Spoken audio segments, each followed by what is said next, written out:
All right, Adam Venegas, what's going on? Oh, not much. Just finished up fighter flight out here at Staley Freestyle Greco. Nice. What do you think of the day? Today was pretty good. Got a lot of matches. There's some good throws today, some good action. A lot of opportunity out here. A lot of kids got 8 and even 9 matches. Cool. So, tell me about the crew you brought out. So this crew here has been a crew for a long time here in the Kansas City metro area, and we got some Wichita guys as well. This opportunity has been put on me by Troy Brewer, and now this crew's kind of been bequeathed to me. So lots of experience out here. We got probably 5 officials that'll be out at the U.S. Open. Nice. We got some veteran officials out here that have been running around with, even guys that like the names of Dave Schultz. So there's a lot of knowledge here, along with 2 mentors today. So really good day for the officials as well. So tell me, we got. I know we got some hammer officials out here doing top level senior stuff. What's the process like to bring the new guy in, and then how do you, like a head official type, like get him prepared to maybe be doing those events down the road? Right, so it's always about being professional when you're on the mat, look good, make the calls, mechanics and things like that. But somebody that's trying to get into officiating, what is the end goal with this, how serious we are about this. But preparing them how to deal with, the coaches and the wrestling and the actions and things like that. And, being able to put that different hat on from wrestler to athlete to coach, that's how we get them going.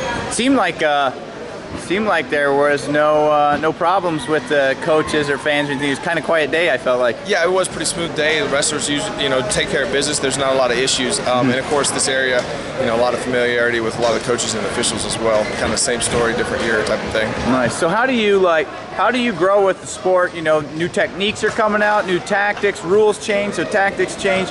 How do you as an official stay on top of everything? So as an official, I'm also a coach. And I think the most important thing you can do is actually get into the room, get onto the mat. Whether you're wrestling with the kids or whether you're just in the mat and in the room, I think that's important. Also, of course, all the online content that's out there, videos and things like that, scoring, just like watching yourself when you wrestle as an athlete, it's kind of the same thing. Nice. So we were talking earlier, I thought it was really interesting. Rule book is big. Different parts of the country, they might interpret a rule a little bit different. It's getting called different places. So you're saying you're going to U.S. Open next week. You got guys from all over the place.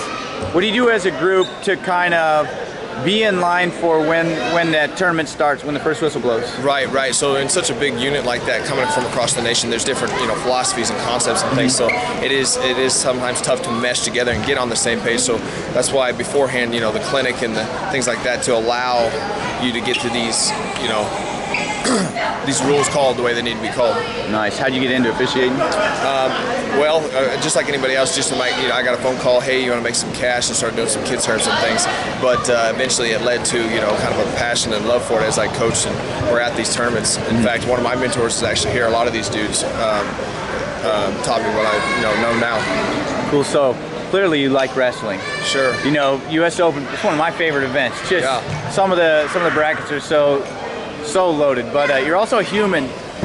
How do you go out there, separate yourself so you don't maybe see who's wrestling, and you're just calling a match as good as possible versus like sitting on a couch watching a wrestling duel and getting pumped about the action? Sure. So I'm a fan of the sport just like anybody else, but I think it's important to when you put on a whistle to go officiate something, you are a warden of the sport, and it's important to make sure it's fair, right? You owe it to those individuals that train to be there to make sure it's fair, so they get opportunity to complete their goals.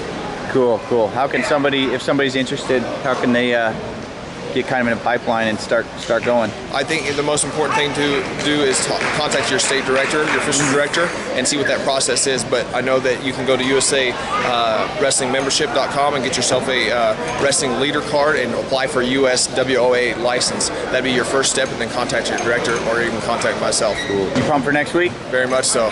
Awesome. Hey, we appreciate it. Thanks a lot for coming out here. You guys did an awesome job, so thanks for putting your energy into wrestling. You got anything else to share? No, not at all. Thank you. We'll see you. Yep.